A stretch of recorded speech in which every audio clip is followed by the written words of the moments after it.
On the morning of August 7th, 1943, Corporal Ashford Mercer pressed his palm against a wound that shouldn't have been there, feeling tissue that moved in ways human flesh was never meant to move,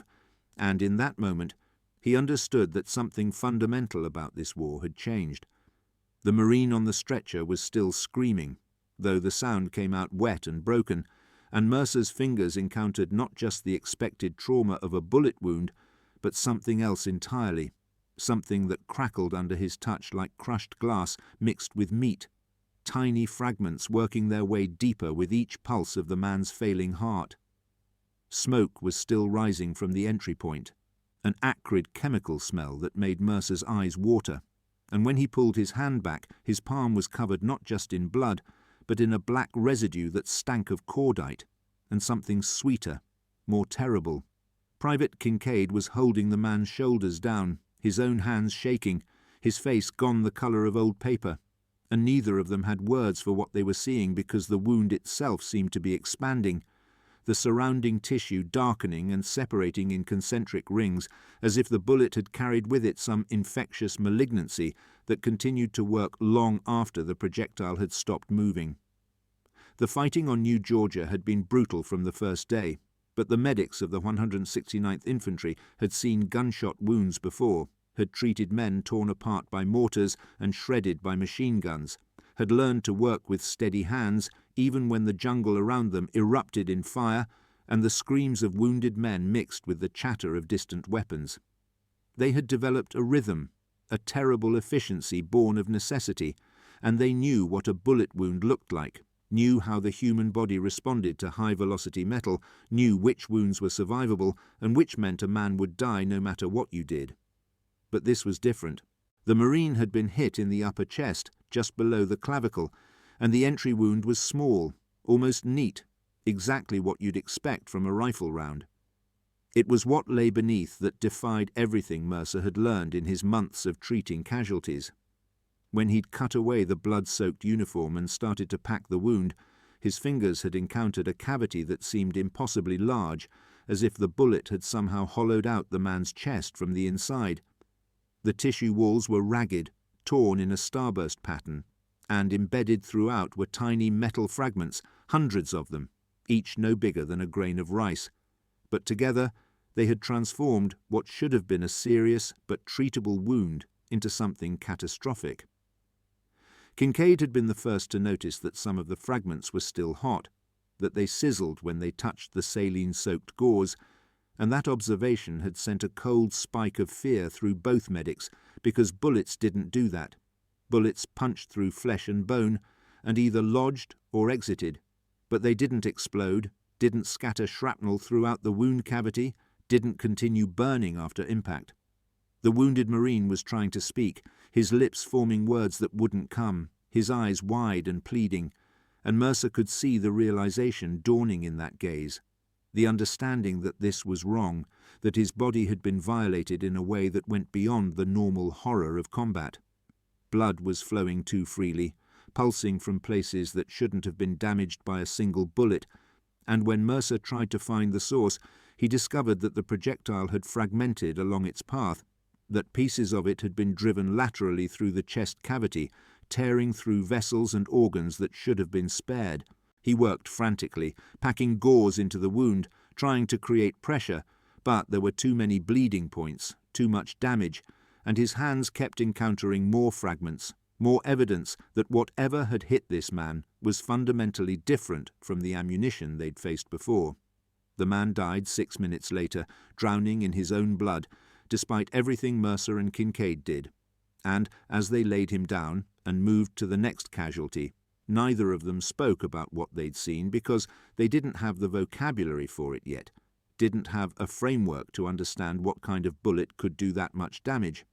But over the next 3 days, as the fighting intensified and more casualties came through their aid station, a pattern began to emerge that filled them with a creeping dread that had nothing to do with the normal fear of combat. They saw chest wounds that should have been survivable transformed into death sentences by internal fragmentation. They saw limb wounds where the bone had been shattered, not just along the bullet's path, but in radiating cracks that spread outward from a central point of impact. They saw abdominal injuries where the projectile had seemingly detonated inside the body cavity, sending fragments through multiple organs, creating a constellation of perforations that made surgical intervention hopeless. And in every case, there were those tiny metal fragments, those grains of shrapnel that shouldn't exist in a rifle wound, and the characteristic burning, that chemical residue that spoke of something more than simple kinetic energy. By the fourth day, the medics had begun comparing notes in the brief moments between waves of casualties, speaking in low voices about what they were seeing, trying to make sense of wounds that violated their understanding of ballistic trauma. Sergeant Hollister, who'd been a medic since Guadalcanal and had seen more varieties of human destruction than any man should have to witness, was the one who first articulated what they'd all been thinking. "These weren't normal bullets," he said, cleaning his instruments with hands that had long since stopped shaking from fatigue, if not from horror. Something in them was exploding, either on impact or shortly after penetration, and that explosion was doing catastrophic damage that turned survivable wounds into kills. The other medics had nodded, relieved to have someone put words to their suspicions, but the confirmation brought no comfort, only a deeper understanding of what they were up against. If the Japanese had developed explosive bullets, if every round they fired carried the potential to not just penetrate, but to detonate inside a man's body,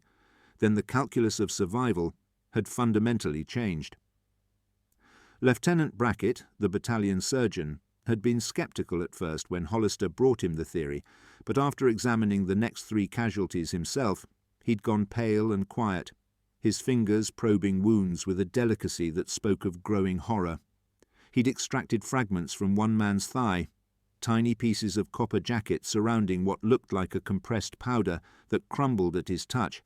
and he'd laid them out on a surgical tray and stared at them for a long moment before quietly ordering that samples be collected from every similar wound. The directive had spread through the aid stations, and medics began carefully preserving the fragments they extracted, placing them in labelled containers even as they worked to save lives, building an evidence file of something that seemed impossible but was undeniably real. The fragments varied in size and shape, but they all shared common characteristics: the copper or brass jacket material, the internal powder residue, the evidence of thermal effects. Some showed clear signs of having been designed to break apart, with scoring or weak points that encouraged fragmentation. It was methodical, engineered, a deliberate attempt to maximize suffering and lethality. What made it worse was the way the wounds behaved over time. Men who survived the initial trauma would seem to stabilize, their vitals holding steady, their pain manageable with morphine, and then, hours later, they would suddenly deteriorate, their blood pressure dropping, their breathing becoming labored.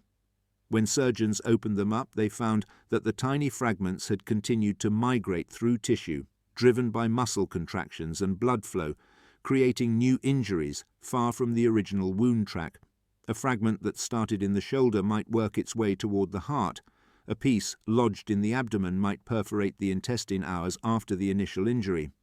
The explosive nature of the rounds meant that there was no single wound channel to trace, no predictable path of damage.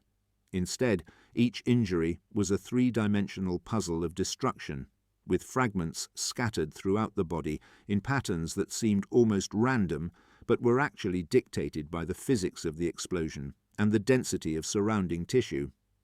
The psychological toll on the medics was insidious and cumulative. They were trained to assess wounds quickly, to categorize casualties into those who could be saved, those who needed immediate evacuation, and those who were beyond help.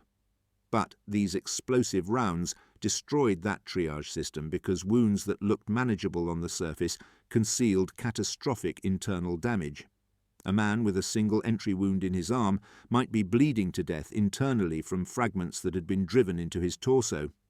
A soldier shot in the leg might have shrapnel in his pelvis or lower abdomen, invisible until he went into shock from internal hemorrhaging. The medics found themselves second-guessing every assessment, ordering evacuations for injuries that would normally be treated at the battalion level, And even then, men were dying on the hospital ships or in the rear area surgical hospitals, when delayed complications from the fragmentation manifested hours or days later. Mercer found himself developing a superstitious dread of certain types of wounds, a visceral horror that went beyond the normal emotional armor he'd built up over months of treating casualties. When a man came in with a chest or abdominal wound and that characteristic black residue around the entry point, his stomach would clench and his mouth would go dry because he knew what he was going to find inside, knew that no matter how skilled his hands or how fast he worked, the damage had already been done. He started having nightmares about fragments, dreaming that he was trying to collect tiny pieces of shrapnel from wounds that kept producing more, an endless stream of metal particles that he could never fully remove. He would wake up in his foxhole with his hands clenched, still feeling the phantom texture of damaged tissue, still smelling that acrid chemical stink that seemed to linger in his nostrils, no matter how many times he washed his face. The wounded men themselves added another layer to the horror, because they could feel the difference, even if they couldn't articulate it. The ones who'd been hit by explosive rounds knew something was wrong, knew that the pain was different, more diffuse, more wrong than what they'd expected from a bullet wound. They would clutch at the medics with desperate strength, their eyes showing a particular kind of terror that came from feeling their own body turning into something foreign and incomprehensible. Some of them could actually feel the fragments moving inside them, could sense that crawling, burrowing sensation as pieces of metal worked their way through tissue, and the medics had no way to reassure them, because it wasn't their imagination. It was real. Those fragments were moving, and there was nothing anyone could do to stop it until they reached a surgical hospital with proper equipment and trained surgeons. Word of the explosive rounds spread through the infantry units, with the speed and distortion of any combat rumor, but this time the rumors were understated compared to the reality. Soldiers who'd only heard second-hand descriptions imagined something like a miniature grenade, a bullet that exploded on the surface of the body, visible and dramatic. The truth was more subtle and more terrifying. The explosion happened inside you, invisible, transforming your own flesh into a weapon against itself. Men became paranoid about any wound, convinced that even a graze might carry fragments that would work their way into vital organs. Some soldiers started to develop a superstitious belief that being hit in certain areas was an automatic death sentence, not because of the immediate damage, but because of what the fragments would do over the following hours. The usual dark humor of combat troops turned darker still, with men joking that they'd rather take a direct mortar hit than a single rifle round. At least the mortar would kill you clean and fast. The Japanese tactics began to make a terrible kind of sense in retrospect. There had been instances where enemy snipers had seemed to target wounded men lying in the open, taking additional shots at casualties who were already down, and at the time it had seemed like simple cruelty or a waste of ammunition. Now the medics understood it differently. If the first round had been an explosive type and had failed to kill immediately, a second or third shot ensured that the cumulative fragmentation damage would be unsurvivable. What had looked like vindictiveness was actually a cold, tactical calculation, a way to maximize the psychological impact on surviving troops who would watch their wounded comrades shot multiple times and would understand that rescue was increasingly dangerous and survival increasingly unlikely. The Japanese had weaponized not just the physical damage of the rounds, but the demoralization that came from knowing that any wound might be a death sentence, that the medics who risked their lives to reach you might not be able to save you, that your body might betray you hours after you thought you were safe. Intelligence officers became very interested in the medics' observations once reports reached higher headquarters, and technical specialists were sent forward to examine the fragments and interview the medical staff. Captain Redford, an ordnance expert from a weapons evaluation unit, spent 3 days at various aid stations, watching the medics work, examining the wounds, analyzing the recovered fragments under a portable microscope. He was methodical and quiet, taking notes in a leather-bound book, asking precise questions about wound characteristics and casualty mortality rates. When he finally briefed Lieutenant Brackett on his findings, His voice was carefully neutral, but his hands were unsteady as he held up a partially intact projectile that had been extracted from a dead soldier's spine. The round was a Type 99 anti-aircraft incendiary, he explained, designed for use in aircraft machine guns against enemy planes, but apparently the Japanese were loading them into standard rifles for ground combat. The projectile contained a small incendiary charge in the tip that would ignite on impact, and while it wasn't technically an explosive in the traditional sense, the effect was similar. The incendiary material would burn at extremely high temperature for a fraction of a second, causing the bullet to fragment and driving the pieces outward through surrounding tissue. The burns and the chemical residue the medics had been seeing were from that incendiary compound, and the reason the fragments stayed hot was because some of them were still burning, consuming oxygen from the blood and tissue around them. Redford explained that the use of such ammunition against personnel was almost certainly a violation of the Hague Conventions, which prohibited explosive projectiles weighing less than 400 grams,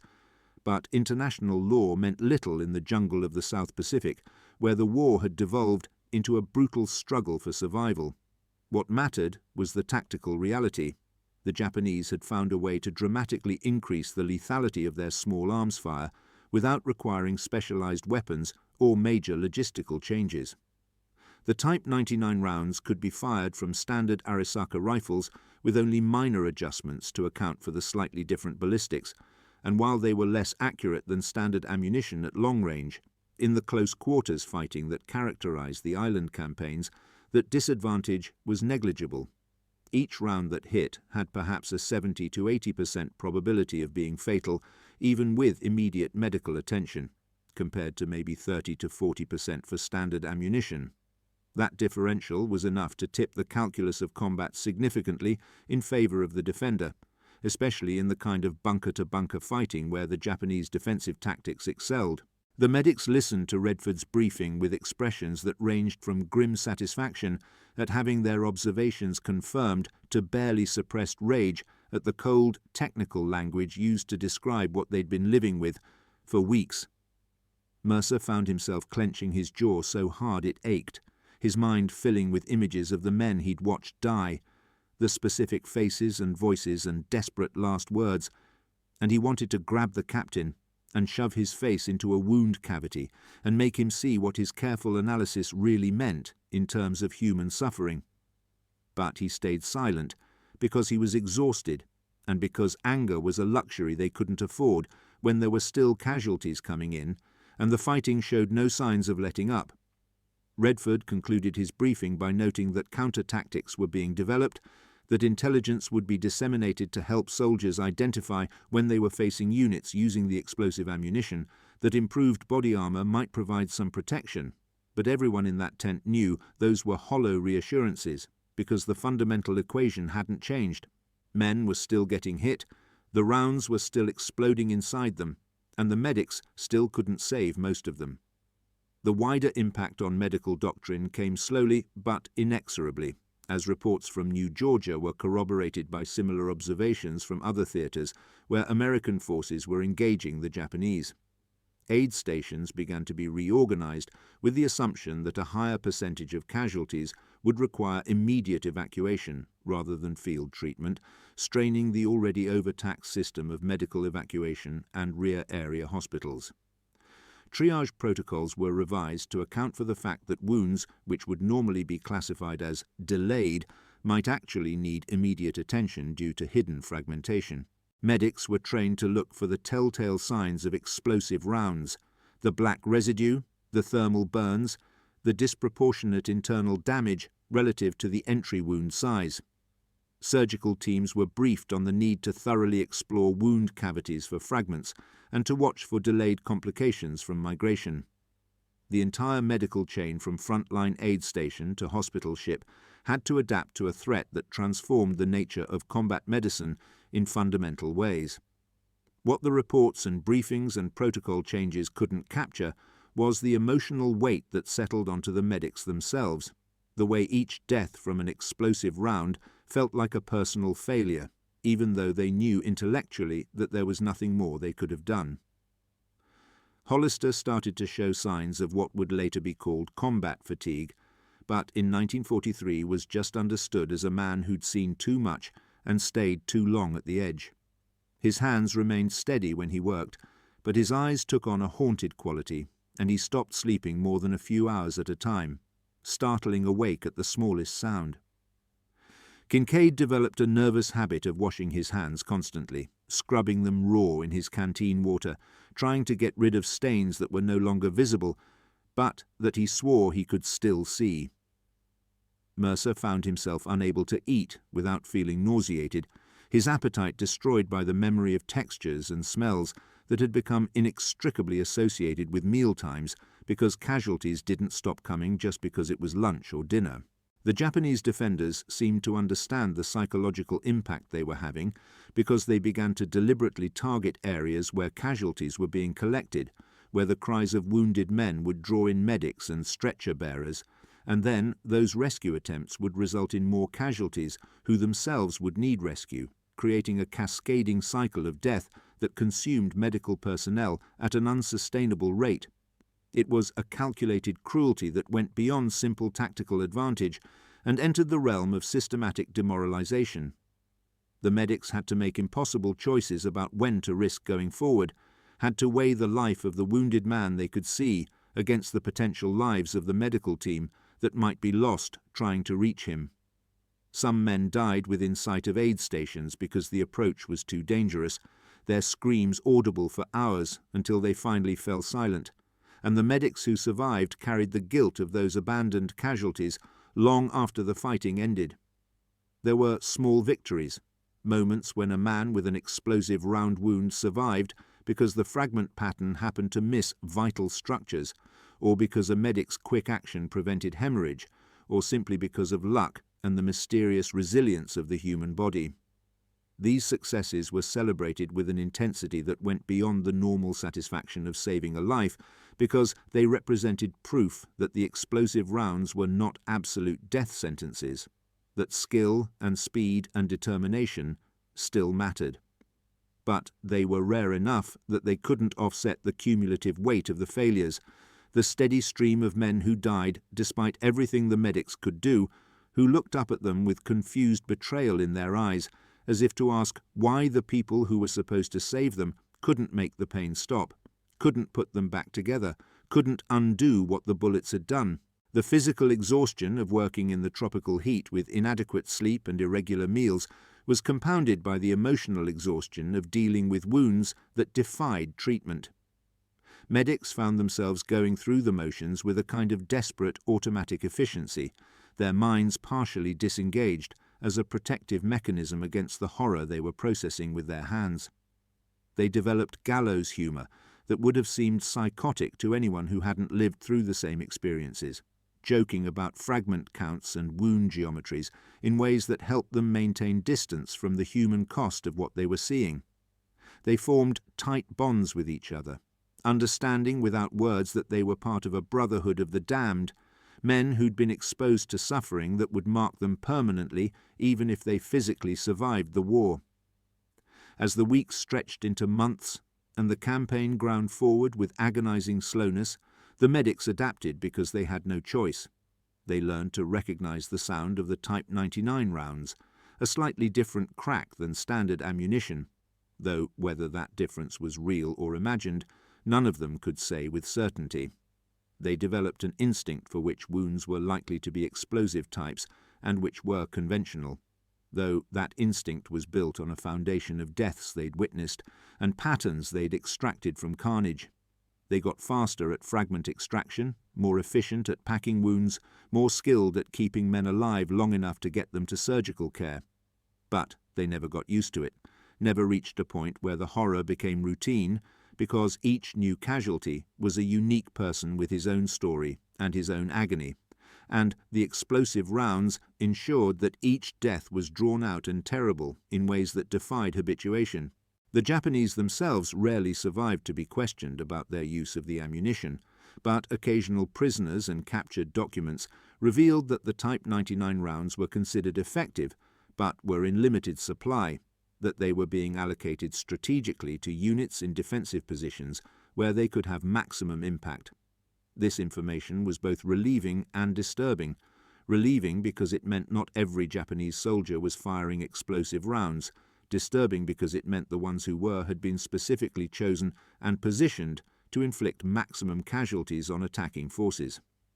The medics were, in a very real sense, being targeted as part of the defensive strategy, their capabilities being systematically degraded by an ammunition choice that transformed treatable wounds into untreatable ones, that turned their medical training into an exercise in futility and witness. Mercer would later struggle to articulate to anyone who hadn't been there what it was like to work on a man whose body was destroying itself from the inside, to feel tissue disintegrating under his fingers, to smell that chemical burn mixing with blood, to see the light fade from eyes that were silently asking him to do something, anything, to make it stop. The explosive rounds had taken combat medicine and inverted it,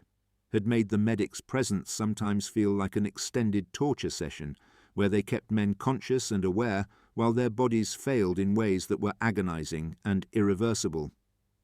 There were moments when he wondered if the morphine he was administering was an act of mercy or an act of cruelty, whether consciousness was something to preserve or something to escape, when your chest cavity was filled with burning fragments that were methodically destroying your organs one by one. The official reports would note casualty rates and medical evacuation statistics and ammunition types with bureaucratic precision, but they wouldn't capture the sound of a 19-year-old asking if he was going to be okay while blood filled his lungs from a dozen invisible perforations, or the weight of a dying man's hand gripping your wrist with failing strength, or the way the jungle seemed to close in around the aid station at night when you lay awake, replaying the day's casualties in your mind and trying to figure out if there was anything you could have done differently. They wouldn't describe the way the other soldiers looked at the medics, with a mixture of gratitude and pity, and something like horror because they understood that the medics had to stay present and engaged with the worst outcomes, couldn't allow themselves the mercy of emotional distance that combat soldiers could sometimes find in the heat of battle. When the fighting on New Georgia finally ended and the surviving medics were pulled back for rest and refit, they carried with them a knowledge that set them apart from other veterans of the campaign. They'd seen what weapons could do when they were designed not just to kill, but to maximize suffering, when the goal was not just military effectiveness, but psychological destruction.